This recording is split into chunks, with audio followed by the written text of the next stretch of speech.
पिछले क्लास में आइसोमेरिज्म में स्टार्ट हुआ था और आइसोमेरिज्म के अंतर्गत 3 स्ट्रक्चरल आइसोमर आपको बता दिया गया था। पहला था चेन आइसोमर, जिसमें पेरेंट चेन में कार्बन की संख्या में भिन्नता होती है। दूसरा था पोजीशन आइसोमर, पेरेंट चेन में कार्बन की संख्या समान होती है, परंतु किसी एटम या ग्रुप ऑफ एटम्स या फिर डबल बॉन्ड या ट्रिपल बॉन्ड के पोजीशन में अंतर होता है।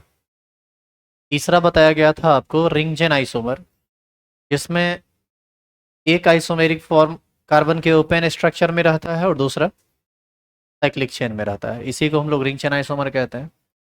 और किसी भी आइसोमर के नाम से स्पष्ट हो जाता है कि उसके अंदर क्या क्या आएगा, यदि आप इसको एक बार ढंग से समझ लें तो। आज हम लोग इसका चौथा टाइप पढ़ेंगे। इसका नाम है मेटामर। लिखिए तो।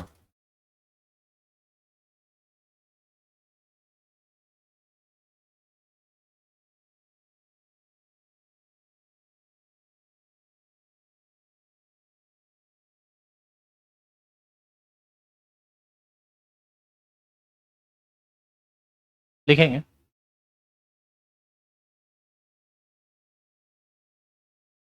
Isomers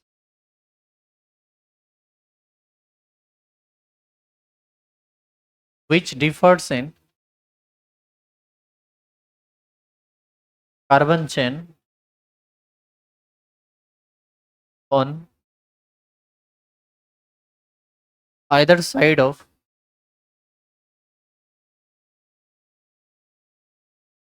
functional group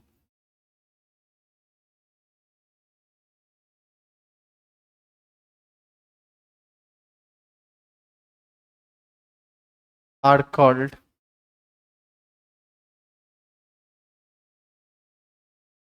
metamer।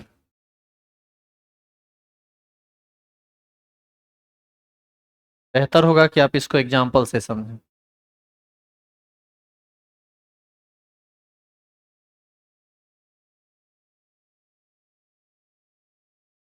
थोड़ा बताइए तो, ये कौन सा फंक्शनल ग्रुप है? ईथर। हम यहाँ पर दो कंपाउंड लेंगे, दोनों में फंक्शनल ग्रुप ईथर ही है। थोड़ा देखिएगा इधर, बाद में लिखिएगा। दोनों में फंक्शनल ग्रुप ईथर ही है। इसमें हम इधर दो कार्बन ले लेते हैं और इधर भी दो कार्बन ले लेते हैं, तो इस कंपाउंड का नाम होगा di di ethyl ether.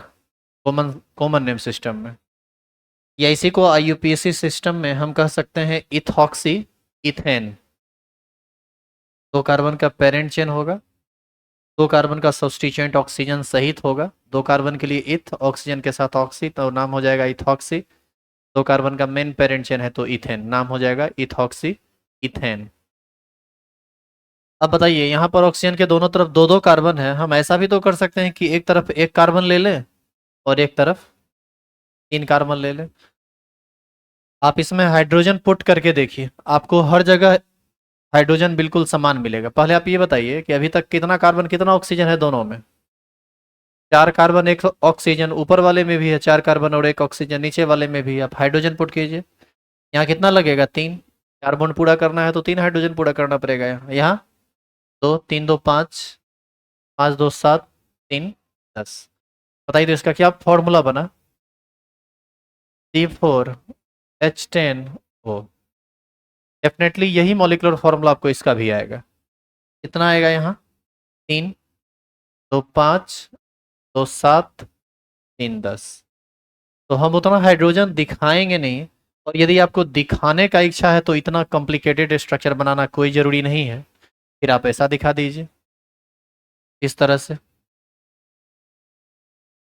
CH3CH2O CH2CH3, और यहाँ CH3O CH2CH2 CH3।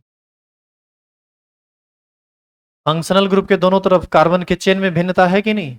इसीलिए कहा गया isomers which differs in carbon chain on either side of functional group. Functional group के दोनों तरफ कार्बन के चेन में यदि भिन्नता हो तो ऐसे आइसोमर्स को ही क्या कहा जाता है?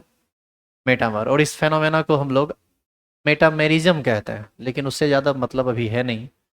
तो यहाँ पर हम लिख सकते हैं 1 and 2 आर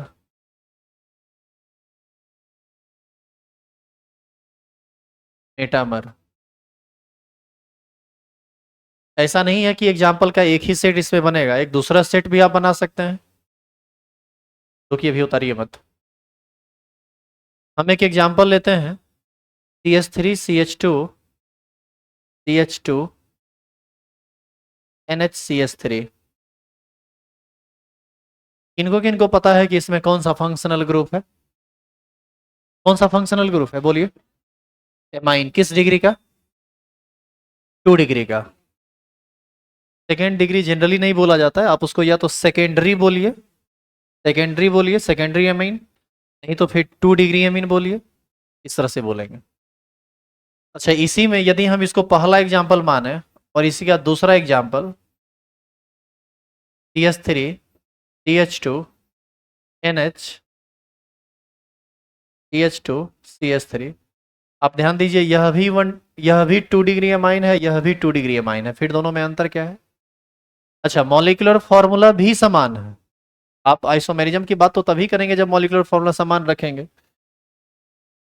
तो यहां पर मॉलिक्यूलर फॉर्मूला भी समान है, फिर भी बात अलग है। क्या अलग है दोनों में? फंक्शनल ग्रुप के दोनों तरफ आइदर साइड डिफर कर रहा है वो कार्बन के चेन में। यहाँ एक बार 3 कार्बन है, उधर 1 कार्बन है, इधर 2 और 2 कार्बन है। नाम आप लिखेंगे यदि, तो इसका नाम होगा एन मिथाइल प्रोपेन 1 एमाइन, और इसका क्या नाम होगा? N ethyl ethane 1 amine. तो दोनों डिफरेंट कंपाउंड हो जाता है, जबकि फंक्शनल ग्रुप समान है, उसका डिग्री समान है, बावजूद उसके डिफरेंट कंपाउंड है। तो यहाँ पर एक बार फिर से हम कह सकते हैं 1 and 2 आर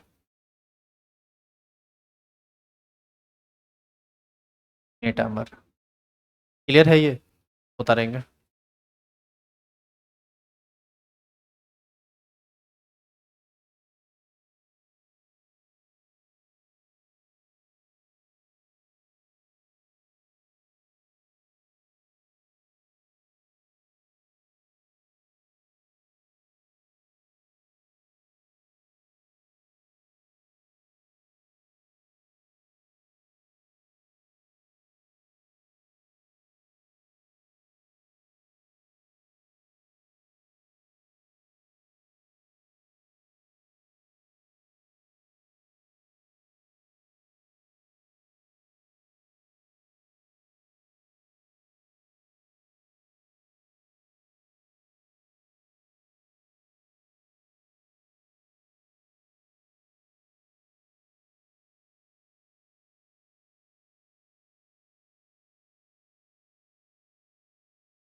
मेटामर के बाद जो इसका पांचवा आइसोमर का टाइप है, यह है फंक्शनल आइसोमर। तो हेडिंग डालेंगे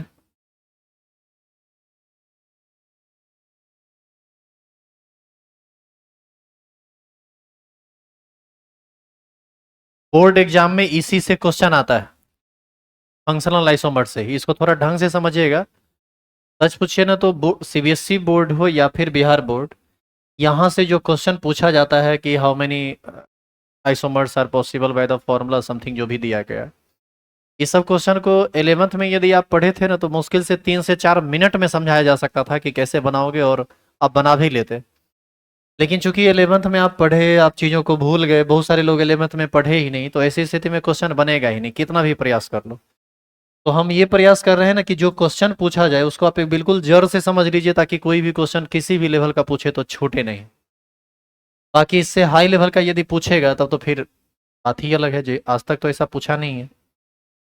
हेडिंग हो चुका है फंक्शनल आइसोमर। अब फंक्शनल आइसोमर क्या होता है?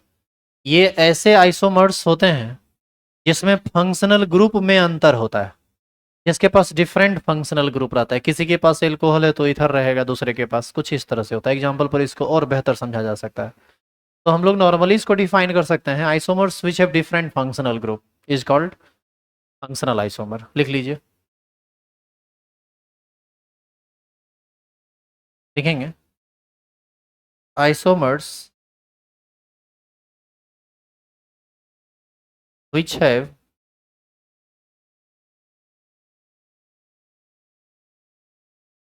different functional group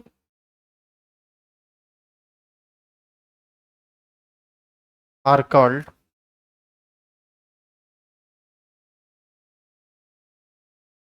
functional isomer. Isomers which have different functional group are called functional isomers. इसके एग्जाम्पल का ना 5-6 डिफरेंट सेट्स है, उस सारे सेट को समझिए आप। सबसे पहला एग्जाम्पल का जो सेट है, ये सेट बनता है एल्कोहल एंड ईथर से। देखो CH3CH2OH, बताइए ये किस फैमिली का मेंबर है? एल्कोहल। और दूसरा CH3OCH3, लगातार इस पर चर्चा पिछले क्लास में भी हुआ है।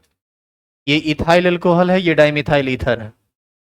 आप दोनों में देखेंगे तो इसका मॉलिक्यूलर फॉर्मूला आएगा C2H6O। इसका भी और इसका भी, दोनों का मॉलिक्यूलर फॉर्मूला समान है तो निश्चित है कि ये आइसोमर ही होगा। और दोनों में स्ट्रक्चरली डिफरेंस है। किस चीज में अंतर है? फंक्शनल ग्रुप में अंतर है, इसलिए इसको हम लोग फंक्शनल आइसोमर कहते हैं। तो यहां से हम लिख सकते हैं कि 1 and 2 आर फंक्शनल आइसोमर। अच्छा एक बात बताइए, कोई कंपाउंड है जिसमें केवल एक फंक्शनल ग्रुप एल्कोहल है, OH, तो निश्चित है कि उसमें केवल एक ही ऑक्सीजन का एटम रहा होगा। क्या ये कार्बोक्सिलिक एसिड के साथ फंक्शनल आइसोमर बना सकता है? क्यों नहीं बना सकता है? क्योंकि कार्बोक्सिलिक एसिड में तो दो ऑक्सीजन रहता है ना। फिर पता चलेगा कि मॉलिक्यूलर फॉर्मूला ही डिफरेंट हो गया। तो इन सब चीजों को समझने के लिए एक सेट को समझना होता है कि कौन किसके साथ सेट हो सकता है। जैसे एल्कोहल ईथर के साथ जा सकता है, क्योंकि इसमें भी डबल बॉन्ड नहीं है, एक ऑक्सीजन है, यहां भी डबल बॉन्ड नहीं है, एक ऑक्सीजन है। इसी प्रकार से इसका जो दूसरा सेट है एग्जाम्पल का, उसको हम समझते हैं। ये है एल्डिहाइड एंड कीटोन। आगे के लिए ध्यान रखिएगा आप, एल्डिहाइड को शॉर्टली हम लोग इंडिकेट करते हैं ALD डॉट से, और KET डॉट से किसको? कीटोन को। ये बार बार बोला नहीं जाएगा, ये अब शॉर्टकट में हम चलेंगे क्योंकि बहुत बार लिखना पड़ता है। तो अब एल्डिहाइड कीटोन का हम सेट लेते हैं। तो इसमें जो पहला एग्जाम्पल है, इसमें हम मान लो ले लेते हैं 3 कार्बन का एल्डिहाइड, जैसे CH3CH2C डबल बॉन्ड OH।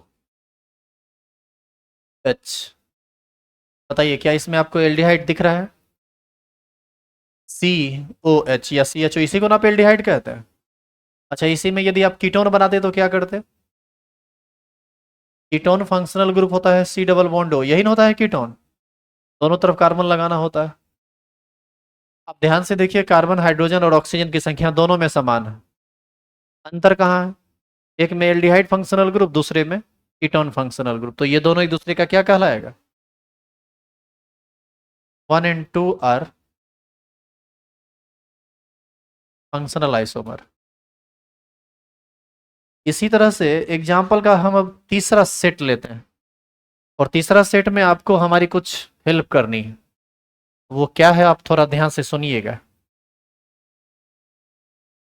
हम चाहते हैं कि हम कार्बोक्सिलिक एसिड का सेट करवाएं किसी के साथ, बताओ किसके साथ ये सेट होगा। जैसे आप यहाँ पर एल्डिहाइड और कीटोन लिए, वहां एल्कोहल और ईथर लिए, इसका किसके साथ लेंगे, कार्बोक्सिलिक एसिड एंड ईस्टर, ये सही है। इसलिए क्योंकि कार्बोक्सिलिक एसिड का फॉर्मूला होता है COOH और ईस्टर का होता है COOR, दोनों में दो दो ऑक्सीजन है, तो इजिली आसानी से ये सेट हो जाएगा। तो इसका हम पहला मॉलिक्यूल लेते हैं, जैसे CH3 CH2 C double bond OH। बताइए ये कार्बोक्सिलिक एसिड है क्या। इसी में जब आप दूसरा मॉलिक्यूल पर जाएंगे और आप ईस्टर लेंगे तो यहां पर ये हो जाएगा C डबल बॉन्ड O और O के साथ R मतलब कार्बन, तो कम से कम एक कार्बन तो देना ही पड़ेगा कम से कम। अच्छा जब एक कार्बन दे दिए तो इसके साथ कितना हाइड्रोजन एसोसिएट होगा, 3। अब बताइए आप कितने कार्बन का यूज ऑलरेडी कर चुके हैं, 2 कार्बन का, बचा कितना, कैसे समझे एक बचा, क्योंकि ऊपर वाले में कितना कार्बन का चेन लिए हैं, 3, तो नीचे वाले में भी 3 लेना पड़ेगा, 2 तो ऑलरेडी बना दिए। तो बताइए यहाँ पर आप क्या लगा सकते हैं, CH3। अब आप देखो कि इसमें कार्बन समान है, ऑक्सीजन समान है, हाइड्रोजन समान है, एक है कार्बोक्सिलिक एसिड, दूसरा है ईस्टर, ये है COOH, ये है COOR। एक और चीज, हाइड्रोजन को प्लेस नहीं करना होता है, प्लेस करना होता है कार्बन को, हाइड्रोजन तो अपने आप प्लेस हो जाएगा, हाइड्रोजन तो अपने सेट होने का चीज है। 1 2 3 कार्बन, 1 2 3 कार्बन, 3 2 5, 1 6 हाइड्रोजन, 3 3 6 हाइड्रोजन, एक और 2 ऑक्सीजन, एक और 2 ऑक्सीजन। देख रहे हैं सब समान है ना। एक बार फिर से ये 1 और 2 क्या कहला जाएगा, फंक्शनल आइसोमर। उतारेंगे और नीचे लिख देंगे इसमें भी 1 और 2 फंक्शनल आइसोमर।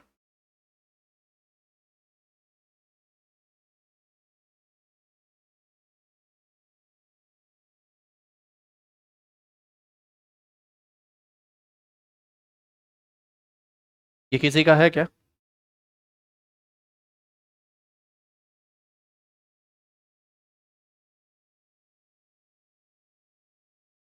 पूछ दो।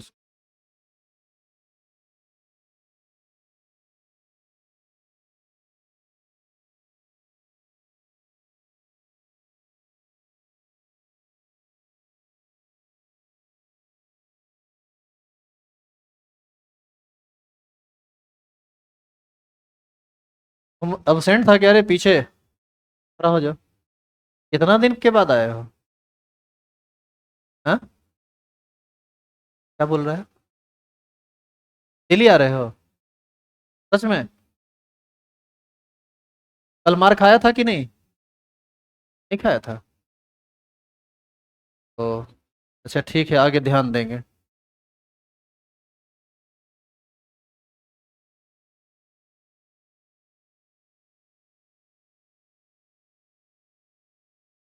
इस सप्ताह में एक आध छड़ी लग जाएगा ना सबको मिला जुला के एवरेज, वो लोग पढ़ाई करते रहोगे। अब बोर्ड पर बुला लेने के बाद तो वो भी जरूरत नहीं है एक छड़ी देने की भी, बोर्ड पर आ गई तो ऐसे ही मिजाज हरियर रहेगा।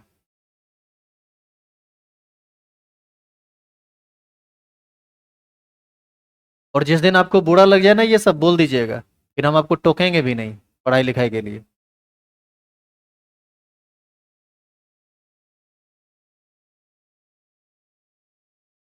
मतलब एक होता है ना कि जैसे प्रेशर बना रहे हैं, मारेंगे इस ये बोल के या बोर्ड पर बुला के या कुछ बोलते हैं डांटते हैं, तो आपको लगता होगा कि मतलब मतलब अच्छा कंफर्टेबल फील नहीं करते होंगे और आपको बुरा लगता हो, तो प्यार से बोल सकते हैं। नहीं तो ऑफिस में जाके बोल दीजिए कि ये सब हमरा ठीक नहीं एकदम में नहीं लगता है, तो अगला दिन से टोकेंगे भी नहीं। पता है मॉर्निंग वाले बैच में क्या किए, मॉर्निंग वाले बैच में 2 ग्रुप है, पूरे ओवरऑल स्टूडेंट का, लड़का लड़की सब है उसमें। उसमें एक दिन ऐसे ही पीटे पीटे तो कुछ आदमी को बुरा लग गया, रोना धोना शुरू कर दिया। अब एक आध छड़ी का बर्दाश्त नहीं कर पाइएगा इस उम्र में, और रोना धोना शुरू कर दिएगा, इसका तो कोई मतलब है नहीं। तो फिर हमारे दिमाग में आया कि क्यों ना ऑप्शन दिया जाए इन लोग को। बोले कि देखो जिसको जिसको लगता है कि हमको पूछना चाहिए तुमको और तुम जवाब देना चाहते हो या तुमको लगता है कि मतलब ये सही है, वो सभी आदमी इधर वाले रो में बैठेंगे, 2 रो में। और जिसको लगता है कि नहीं हमसे पूछना नहीं चाहिए, हम अपना आते हैं जाते हैं दिन काटते हैं, हमरा से आपको कोई लेना देना नहीं है, कोई मतलब नहीं है, ऐसे सभी लोग उस तरफ बैठ जाएंगे। तो वहां पर रो बना हुआ है। उधर बैठने वाले लोग के लिए हम समझ जाते हैं कि ये सबको पूछना नहीं है।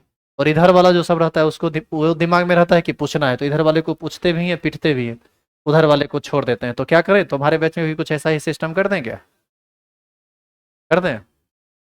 पूरी डोला रहा है रे। किसको किसको लगता है कि पूछना नहीं चाहिए, पिटाई नहीं करना चाहिए, डांटना नहीं चाहिए, बोर्ड पर नहीं बुलाना चाहिए? हाथ खड़ा करो तो। अरे शिवम, तुमको लगता है? मतलब थोड़ा थोड़ा लगता होगा, हल्का हल्का। नहीं, थोड़ा थोड़ा भी लगता है तो बोलो ना, फिर व्यवस्था कर दिया जाएगा। मतलब मतलब व्यवस्था ठीक है, ओवरऑल यही समझे ना? ठीक है, कॉपी चेक करेंगे, पूछेंगे, अभी पीटेंगे अभी। कहाँ है लाठी, कहाँ है?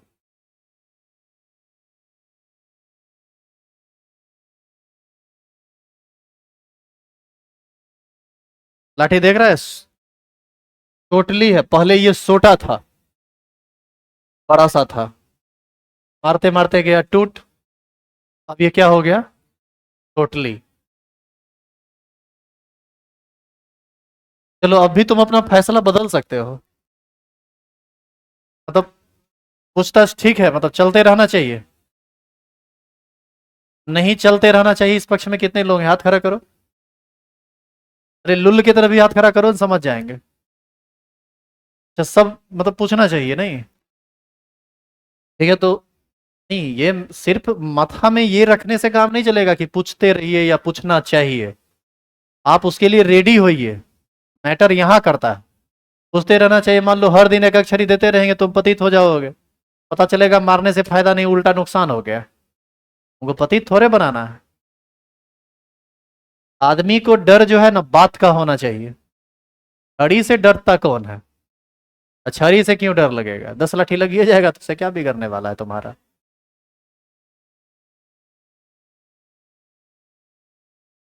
तो वहां लिख दिए ना, one one into are functional isomer. चलिए एग्जाम्पल का चौथा सेट देखते हैं।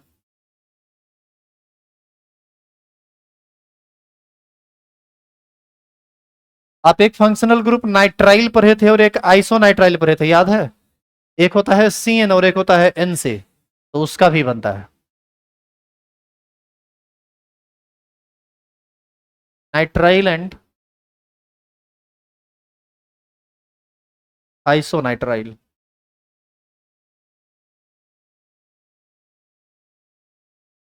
ये तो बहुत सिंपल है। CH3 CH2 CN, और इसमें बना दीजिए CH3 CH2 NC।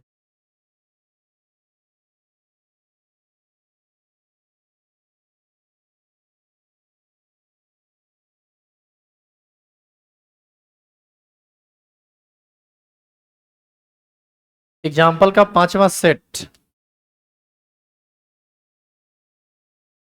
ये है।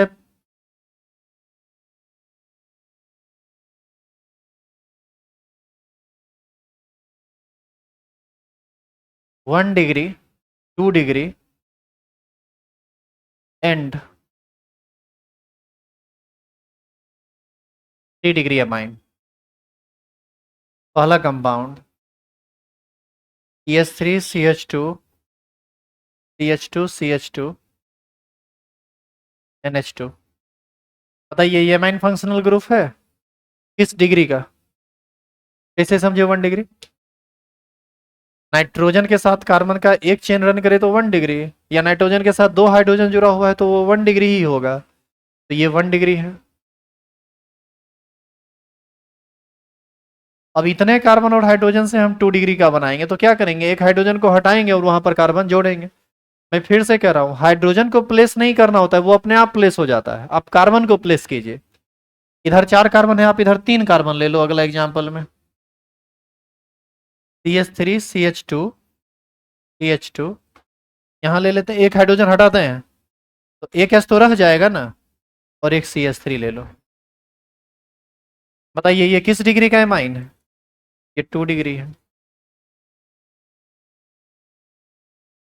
और इसी में यदि हम 3 डिग्री बनाना चाहें तो बताइए तो क्या करेंगे?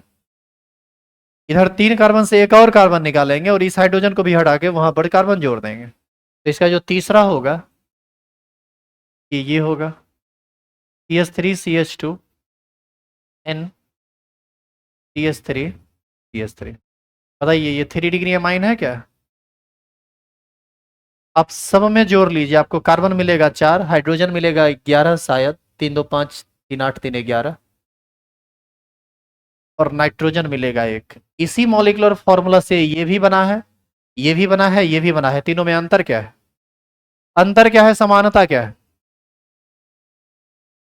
समानता ये है कि तीनों में फंक्शनल ग्रुप एमाइन है। फिर आपके दिमाग में आएगा कि सर तीनों में फंक्शनल ग्रुप एमाइन है तो फिर ये फंक्शनल आइसोमर हुआ कैसे? तो आप देखिए एमाइन के अंतर्गत भी तो अलग अलग टाइप है वो, इसीलिए इसको फंक्शनल आइसोमर के अंतर्गत रखा गया। एक है 1 डिग्री, एक है 2 डिग्री और एक है 3 डिग्री। तो यहां से हम कह सकते हैं 1 सॉरी 1 2 एंड 3 आर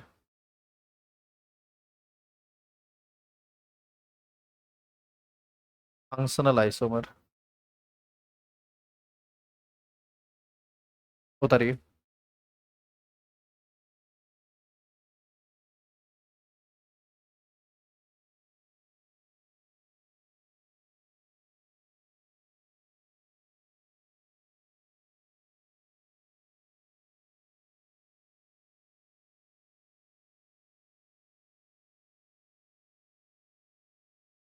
हो गया।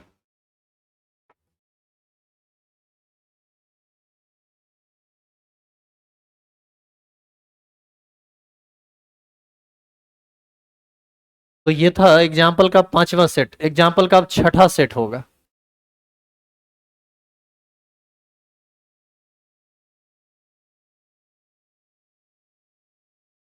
बढ़े आगे।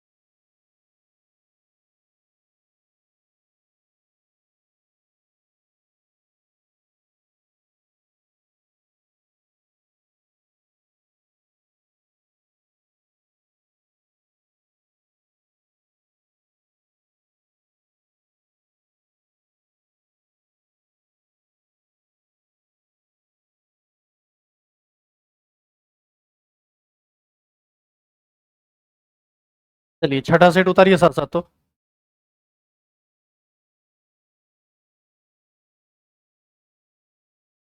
ये है alkadiene and alkyne. Alkadiene and alkyne. Alkadiene का मतलब 2 डबल बॉन्ड वाला कंपाउंड, और एल्काइन का मतलब ट्रिपल बॉन्ड वाला कंपाउंड। एग्जांपल देखिए, CH2 double bond CH, single bond CH, double bond CH2। पढ़ाई लिखाई पर थोड़ा ध्यान दीजिएगा। ऑर्गेनिक का अब जो मेजर पार्ट है और भारी पार्ट है वो स्टार्ट होने वाला है रेजोनेंस से। आप सभी आदमी केमिकल बॉन्डिंग और पीरियोडिक टेबल यदि आप 11th में पढ़े हैं, जहां भी पढ़े हैं, उसको बढ़िया से रिवाइज कर लीजिएगा। रिवीजन में क्या क्या टॉपिक मेन रहेगा उसको ध्यान रखिएगा। एक वैलेंस बॉन्ड थ्योरी VBT आप पढ़े होंगे। अरे सिग्मा बॉन्ड पाई बॉन्ड का जो कंसेप्ट रहा होगा, याद है? हेड टू हेड ओवरलैपिंग होता था तो सिग्मा बॉन्ड बनता था, साइड से ओवरलैपिंग होता था तो पाई बॉन्ड बनता था, ये वाला कंसेप्ट। दूसरा हाइब्रिडाइजेशन बहुत इंपॉर्टेंट है इसमें। ऐसे एक एक पी मिलता था तो SP बनता था, एक S2P मिलता था तो SP2 बनता था, एक S3P मिलता था तो SP3 बनता था। वैसे ऑर्गेनिक केमिस्ट्री में इसी 3 हाइब्रिडाइजेशन की जरूरत पड़ती है, मात्र SP की, SP2 की और SP3 की। तो शॉर्टली हम बता देंगे ऐसा नहीं है कि हम नहीं बताएंगे, हम भी बता के चलेंगे आगे, लेकिन यदि आप इस इन सब चीज़ों को कर लेते हैं तो थोड़ा ज़्यादा बेहतर होगा। केमिकल बॉन्डिंग में आयनिक बॉन्ड का कंसेप्ट, कोवैलेंट बॉन्ड का कंसेप्ट, कोऑर्डिनेट बॉन्ड का कंसेप्ट, ये सब आपको आना चाहिए। पीरियोडिक टेबल में इलेक्ट्रोनिगेटिविटी आपको पता होना चाहिए। ये सब आप नहीं जानेंगे तो आप जहाँ तहाँ फंसते रहिएगा, फिर बहुत मुश्किल होगा पढ़ाना। वैसे इन सब चीज़ों को हम एक बार फिर से रिवाइज करके ही तभी आगे बढ़ेंगे, ऐसे नहीं बढ़ेंगे। इसीलिए तो बेसिक पढ़ा रहे हैं, नहीं तो डायरेक्ट 12th स्टार्ट कर देते, फिर आपको बड़ी परेशानी हो जाती। दूसरा, CH3, C triple bond CH3।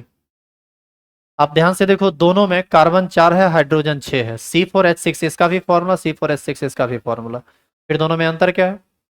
एक में 2 बार डबल बॉन्ड आया है, एक में एक ही बार ट्रिपल बॉन्ड आया है। ये भी फंक्शनल आइसोमर के अंतर्गत आता है।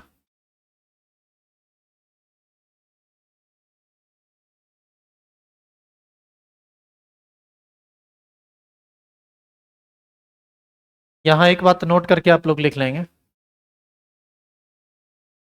सिग्मा बॉन्ड हमेशा, सॉरी, सिंगल बॉन्ड हमेशा सिग्मा बॉन्ड होता है, याद है आपको? डबल बॉन्ड में एक सिग्मा बॉन्ड होता है और एक पाई बॉन्ड होता है। ट्रिपल बॉन्ड में सिग्मा होता है एक और पाई होता है दो। इन चीजों का आगे जरूरत है। यहाँ के बाद एक मात्र टाइप आता है स्ट्रक्चरल आइसोमर के अंतर्गत, वो है टोटोमर, नाम है इसका। लेकिन टोटोमर आप रेजोनेंस पढ़िएगा तब वो ज्यादा बेहतर समझ में आएगा, और उसका ज्यादा जरूरत 12th में है नहीं, एक दो जगह है तो छोड़ेंगे नहीं, पढ़ाएंगे वो भी। लेकिन उससे पहले इस पांचों फंक्शनल ग्रुप की मदद से जो क्वेश्चन पूछा जाता है बोर्ड एग्जाम में, और डायरेक्ट जो बोर्ड में पूछा जाता है, हम उतने पर काम करेंगे। तो उन सब क्वेश्चन को कराएंगे ताकि आपका क्वेश्चन छूटे नहीं और एक बार में आपसे क्वेश्चन बने।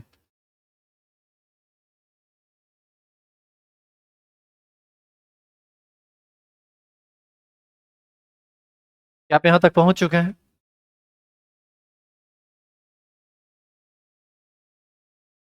अब यहां पर कुछ लोगों को दिक्कत होगा, सिग्मा बॉन्ड किसको कहते हैं, पाई बॉन्ड किसको कहते हैं। ऑर्बिटल के एक्सियल ओवरलैपिंग से जो जिस कोवैलेंट बॉन्ड का फॉर्मेशन होता है उसी को हम सिग्मा बॉन्ड कहते हैं।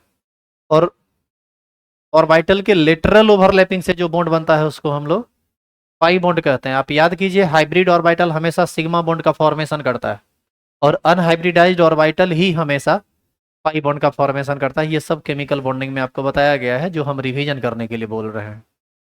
खैर, ये इतना याद रखिएगा, सिंगल बॉन्ड हमेशा सिग्मा होता है, डबल बॉन्ड में एक सिग्मा एक पाई होता है, ट्रिपल बॉन्ड में एक सिग्मा दो पाई होता है। ठीक है, जो क्वेश्चन पूछा जाता है उसको बनाने के लिए हमको एक टॉपिक पढ़ना होता है जिसका नाम है अनसेचुरेशन फैक्टर। हेडिंग डालेंगे,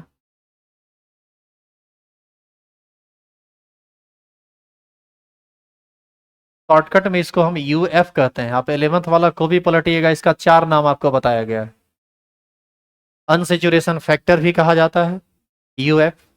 इंडेक्स ऑफ हाइड्रोजन डिफिशियंसी भी कहा जाता है, आईएचडी।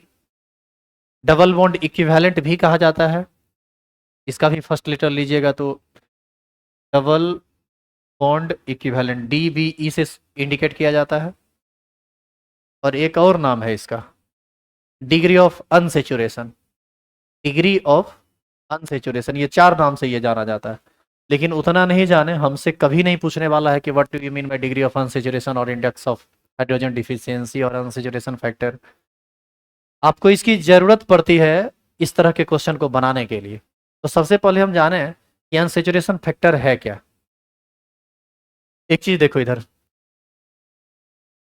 C4H6, ये एक मॉलिक्यूलर फॉर्मूला दिया, और मान लो कि आपसे क्वेश्चन पूछा कि C4H6 से कुल कितना स्ट्रक्चरल आइसोमर पॉसिबल है। सबका स्ट्रक्चर बनाइए और सबका नाम लिखिए। तो नाम तो बाद में लिखेंगे ना आप, पहले आपको क्या बनाना पड़ेगा, स्ट्रक्चर। और ऑल पॉसिबल स्ट्रक्चरल आइसोमर कह रहा है, किसी का 5 बनेगा तो आपको 3 ही दिखेगा, 2 दिखेगा ही नहीं। तो वैसी स्थिति में आपको पूरा का पूरा नंबर नहीं मिलेगा, नंबर कट जाएगा। उसी में ये हेल्प करता है ताकि आप सारे पॉसिबल स्ट्रक्चर को बना सके। तो कौन हेल्प करता है? अनसेचुरेशन फैक्टर को यदि तुम जान लो तो तुमको मदद करेगा इस बात को समझने में कि किसी भी कंपाउंड में किसी भी गिवन मॉलिक्यूलर फॉर्मूला से टोटल कितना स्ट्रक्चर बनेगा। हालांकि उसके बावजूद भी दिमाग लगाना पड़ता है, लेकिन ये कैसे आपका हेल्प करेगा इसके लिए आप लिखिए तो लिखेंगे unsaturation factor simply tells about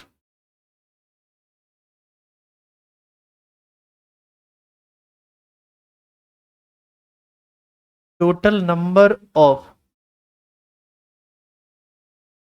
pi bond and oblique देखिए और रिंग आर पॉसिबल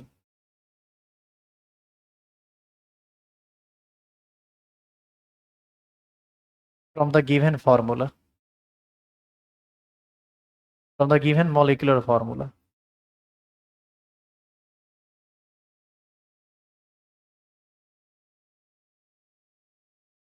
कोई भी मॉलिक्यूलर फॉर्मूला दे दिया, जैसे हमने अभी C4H6 लिया था। यदि तुम IHD के बारे में यानी अनसेचुरेशन फैक्टर के बारे में जान जाते हो तो तुमको ये पता चल जाएगा कि इस फॉर्मूला की मदद से हम जो स्ट्रक्चर बनाएंगे उस स्ट्रक्चर में कितना पाई बॉन्ड बनेगा या कितना रिंग बनेगा या दोनों की संख्या कितनी होगी। मतलब यदि आप पाई बॉन्ड भी बनाते हैं और रिंग भी बनाते हैं तो दोनों मिला के कुल कितना बनेगा। इसीलिए लिखा हुआ है कि UF unsaturation factor simply tells about total number of pi bond, total number of pi bonds and और इसलिए कर दिया गया कि पाई बॉन्ड एंड रिंग या और रिंग। मतलब कभी कभी क्या होता है ना कि सिर्फ पाई बॉन्ड बनता है किसी स्ट्रक्चर में, दूसरा एक ऐसा स्ट्रक्चर है जिसमें सिर्फ रिंग बनता है, और कुछ स्ट्रक्चर ऐसा भी होता है जिसमें रिंग भी बनता है और पाई बॉन्ड भी बनता है। तो आपको पहले ही पता चल जाएगा, स्ट्रक्चर बनाने से पहले ही आपके दिमाग में आ जाएगा कि जब हम किसी गिवन मॉलिक्यूलर फॉर्मूला से स्ट्रक्चर का निर्माण करेंगे तो उस स्ट्रक्चर में हमको कितना पाई बॉन्ड बनाना है या रिंग बनाना है या दोनों बनाना है, मतलब रिंग भी और पाई बॉन्ड भी। क्या यहाँ तक लिख चुके थे आप? अब सुनिए, ये बात इंपॉर्टेंट है, नोट कर लीजिए। If UF is equal to 0 then यदि अनसेचुरेशन फैक्टर 0 हो तो उस स्ट्रक्चर में 0 पाई बॉन्ड 0 रिंग, मतलब उस स्ट्रक्चर में कहीं कोई पाई बॉन्ड नहीं बनेगा, उस स्ट्रक्चर में कहीं कोई रिंग नहीं बनेगा।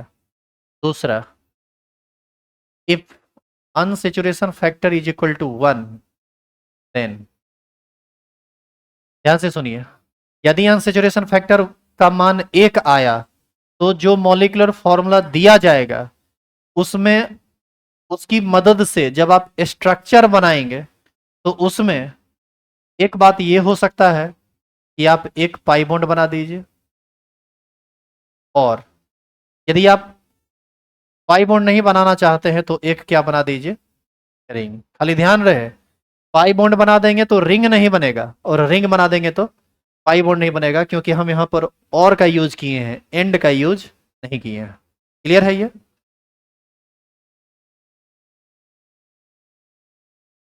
तीसरा, if unsaturation factor is equal to 2, इसमें 3 बातें हो सकती है। या तो 2 पाई बॉन्ड बनेगा, और देखिए हम और बार बार लिख रहे हैं, या फिर 2 रिंग बनेगा, 2 पाई बॉन्ड्स और 2 रिंग्स, और सी में सी क्या हो सकता है, एक पाई बॉन्ड और एक रिंग। एक्चुअल में अनसेचुरेशन फैक्टर का यूज करता है पाई बॉन्ड और रिंग। एक रिंग बना तो एक अनसेचुरेशन फैक्टर गया, 2 रिंग बना तो 2 अनसेचुरेशन फैक्टर गया, 3 रिंग बना तो 3 अनसेचुरेशन फैक्टर गया, एक पाई बॉन्ड बना तो एक अनसेचुरेशन फैक्टर गया, एक पाई बॉन्ड और एक रिंग बना तो कितना अनसेचुरेशन फैक्टर गया, 2। तो यहां हम ये कहेंगे कि 1 पाई बॉन्ड, देखो अब क्या लिख रहे हैं, यहां लिख रहे हैं एंड 1 रिंग। बोर्ड एग्जाम में इससे ज्यादा भारी आपको आएगा ही नहीं। अनसेचुरेशन फैक्टर यदि 3 आ जाए तो अब आप भी समझ सकते हैं कि आगे क्या होगा। बताइए क्या क्या होगा। 3 रिंग बन सकता है, 3 पाई बॉन्ड बन सकता है, 2 रिंग 1 पाई बॉन्ड बन सकता है, या 2 पाई बॉन्ड 1 रिंग बन सकता है। 4 बातें हो सकती है। इतना जब होने लगेगा तो बहुत भारी एग्जाम्पल हो जाएगा। ये सब आईआईटी में पूछा जाता है, इतना भारी बोर्ड एग्जाम में नहीं पूछा जाता है। और आप याद कीजिए 11th में हर लेवल का क्वेश्चन हम करवाए हुए हैं। 11th में इस टाइप का क्वेश्चन बहुत सारा किया हुआ है। अब यहाँ पर सवाल ये पैदा होता है कि ये तो जैसे आपके दिमाग में आएगा ना कि सर जैसे आप ये बता दिए कि अनसेचुरेशन फैक्टर 0 होगा तो स्ट्रक्चर में कोई पाई बॉन्ड कोई रिंग नहीं होगा। अनसेचुरेशन फैक्टर यदि 1 होगा तो स्ट्रक्चर में या तो एक पाई बॉन्ड होगा नहीं तो एक रिंग होगा, या अनसेचुरेशन फैक्टर 2 होगा तो 3 बातें हो सकती है, या तो 2 रिंग होगा, या 2 पाई बॉन्ड होगा, या एक रिंग और एक पाई बॉन्ड होगा। सवाल यहाँ पर ये उठता है कि हम समझेंगे कैसे कि अनसेचुरेशन फैक्टर 0 कैसे आएगा, या 1 कैसे आएगा, या 2 कैसे आएगा। इट मीन्स हम ये कैसे फाइंड करेंगे, कैसे निकालेंगे अनसेचुरेशन फैक्टर का वैल्यू किसी दिए गए मॉलिक्यूलर फॉर्मूला से। तो इन सब बातों को कल बता के इसका एग्जाम्पल कराया जाएगा, और उम्मीद करते हैं कल ही आपका ये टॉपिक समाप्त हो जाएगा।